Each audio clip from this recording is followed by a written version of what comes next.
one of the most feared men on earth, a boxer who terrified champions, a man once called the baddest man on the planet, later found peace in Islam.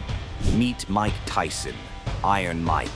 57 matches, 50 wins, 44 by knockouts.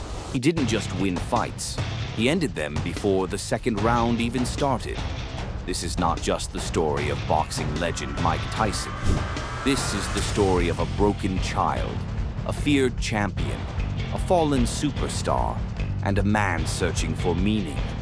A journey from violence to reflection, from fame to faith, and from Mike Tyson to Malik Abdul Aziz. Let's begin.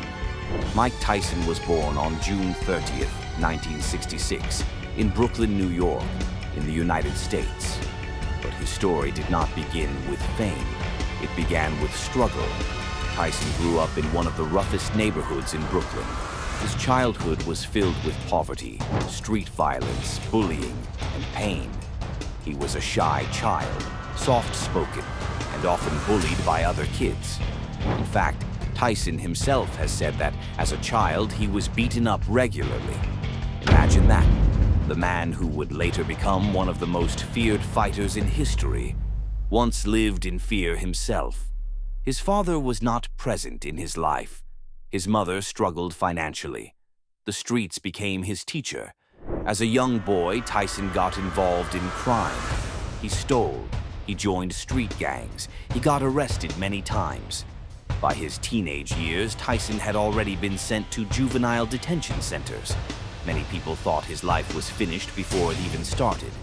Just another lost kid from the streets. But destiny had something else planned. Inside a juvenile detention center, Tyson's life changed forever. People noticed something unusual about him. Even though he was young, he had explosive power, raw aggression, lightning speed, and terrifying punching strength. A former boxer and counselor saw Tyson fight and realized this boy was different. Soon Tyson was introduced to legendary boxing trainer Cus D'Amato, and that changed everything. Cus D'Amato did not just teach Tyson boxing, he became a father figure, a mentor, a guide. He saw greatness inside Tyson, even when Tyson himself did not.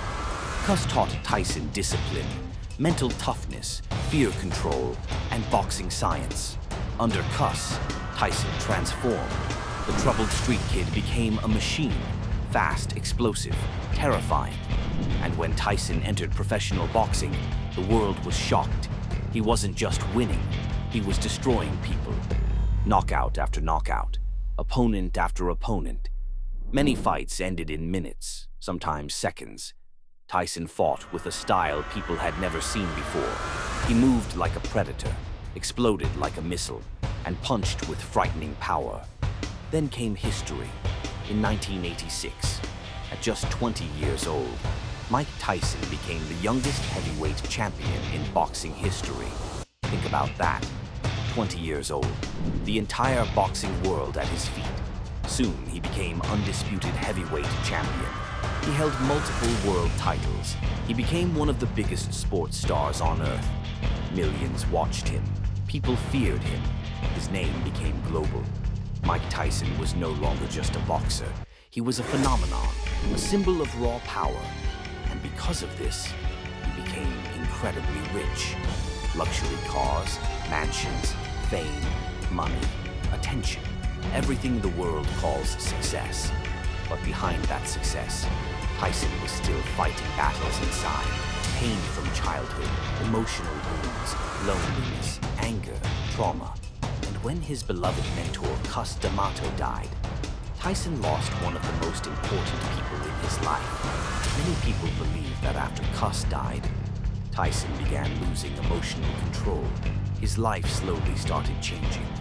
Outside the ring, problems began growing. Controversies, personal struggles, mental pressure. And then came one of the darkest periods of his life. Tyson's world collapsed. His image was shattered. His boxing career was shaken. And he eventually went to prison.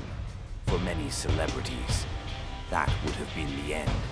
But for Tyson, This became a period of deep reflection. And this is where many people start asking, how did Mike Tyson become Muslim? Here is the real story. Many people on the internet simply say, Mike Tyson became Muslim in prison. But Tyson's own statements suggest the story is more nuanced. Tyson has said that his acceptance of Islam was connected to his life journey before prison, while his prison years became a period where his faith deepened and spiritual reflection became stronger. What is clear is this: Islam became an important part of Tyson's life during one of his darkest periods, at a time when fame could not save him, money could not save him, power could not save him. He began turning inward, searching for meaning, searching for peace, searching for God. Tyson accepted Islam and became associated with the Muslim name, Malik Abdul Aziz. For Tyson, Islam was not about celebrity headlines. It was about inner change. He has spoken in different interviews about humility, accountability, and how life humbled him. A man who once believed he was invincible now began speaking about human weakness, about mistakes, about repentance, about ego. And perhaps this is what makes Tyson's story so powerful. Because Tyson had seen both worlds. He had seen what it means to have fame beyond imagination. He had seen money, luxury, championship belts, big global applause. But he had also seen pain, isolation, failure, public humiliation. And in that brokenness, faith became meaningful. Tyson later performed Umrah in Saudi Arabia. Images of Tyson in Islamic dress surprised many fans around the world. People saw a different Tyson, not the terrifying boxer, not the angry champion, but a reflective man, a spiritual man, a humbled man, a man speaking about death, purpose, God, and humility. Tyson has also admitted many mistakes publicly, and that honesty made many people respect him even more. Because real strength is not just punching hard. Real strength is facing yourself. And Mike Tyson had to do that. He had to face the angry child inside him, could seek peace. That even a global superstar could search for God. That even someone who had everything could realize that fame is not enough. And maybe that is the biggest lesson in Mike Tyson.